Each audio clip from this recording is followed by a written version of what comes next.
I really don't think we have a lot of freedom left over. I think we have the idea that we're supposed to, and that perception blinds us to when it's being taken away because we think it's inherent. When people are born into society, they think it's self-sustaining environment, and it's not. It's not at all. We need to have people that that understand that, you know, this country has blessed us individually just by being an American. You know, I've seen life on the other side. I lived in Berlin when it was a divided city. West Berlin was a little island of freedom that sat smack dab in the middle of East Germany, communist East Germany, which was very much in the sphere and the control of the Soviet Union at the time. You could walk up to the Berlin Wall on the western side. You could walk right up and touch the wall, okay? There's no problem. And they had these big viewing platforms that you could climb a viewing platform and you could look over into the eastern sector, where the tank traps, the minefields, the barbed wire, the guard towers were all over there. And I remember standing there and looking at East German border guards who were looking at me carrying AK-47s, and I remember thinking to myself, I wish every single American could be flown over here for one day, just to fly over here and stand where I'm standing right now and see what I'm seeing, because it will make them appreciate the freedoms and that we have in this country. Those guns and those guards were facing in. That's the key there. They're not facing out, protecting their people from the West. They're ready to kill their people if they try and gain freedom. All along the wall in different locations, you would see like a little wreath or memorial or something, okay? Just like you see along our highways in this country now where someone was killed in a car accident. Those little wreaths or memorials were for people who got shot and killed trying to escape from East Germany into the West. And it was so important for them to make that escape and get to freedom that they were willing to risk their lives to do it. The freedom in this country that is a birthright. And for all of our faults, all of the things that we've done wrong, mistakes that we've made over the years, things that we still need to fix, the fact that in America you are born with a birthright of freedom is something that, I mean, it's a gift from God, and it should be cherished by all Americans.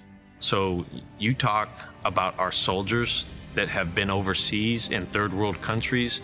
You talk about soldiers that have given up limbs, that have given up pieces of their body to other countries and to the people of those countries. They have a true understanding of freedom and liberty.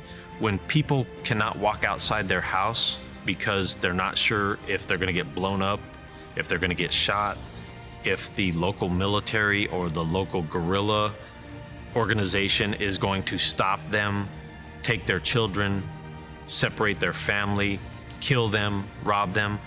When you can't just walk outside and do what you want, then you know what oppression is and you know what tyranny is.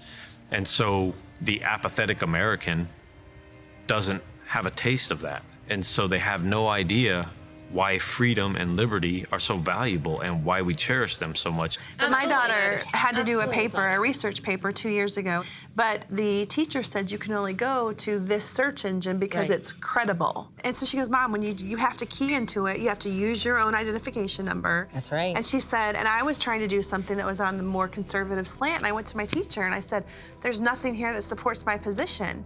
And she goes, well, you're gonna have to try. She goes, I can't, there's nothing here. She goes, when is research truly research? When you tell me the only place I can go to do the research.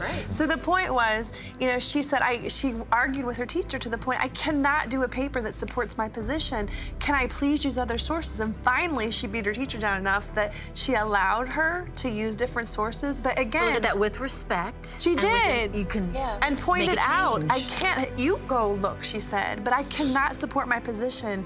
And that's the problem. When we're directing our children to one source and one source only in order to get the grade, it's very, very scary. And that's what we've been seeing in education, is there's no freedom in actually telling your children to go do a research paper, but only look here for the research. And she said, you know what scared me the most, Mom? I was the only person in the class that asked to use, you know, different search engines.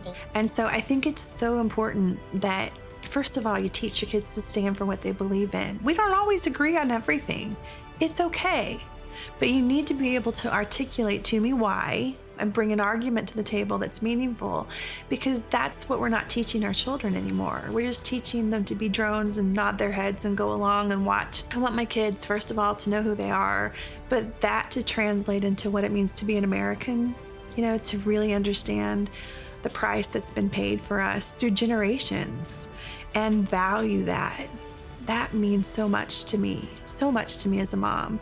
So for them to stand for what they believe in, to understand their history of how many men and women have stood for what they believe in, that's, if I can do one thing as a parent, that will be the legacy I hope I leave my children.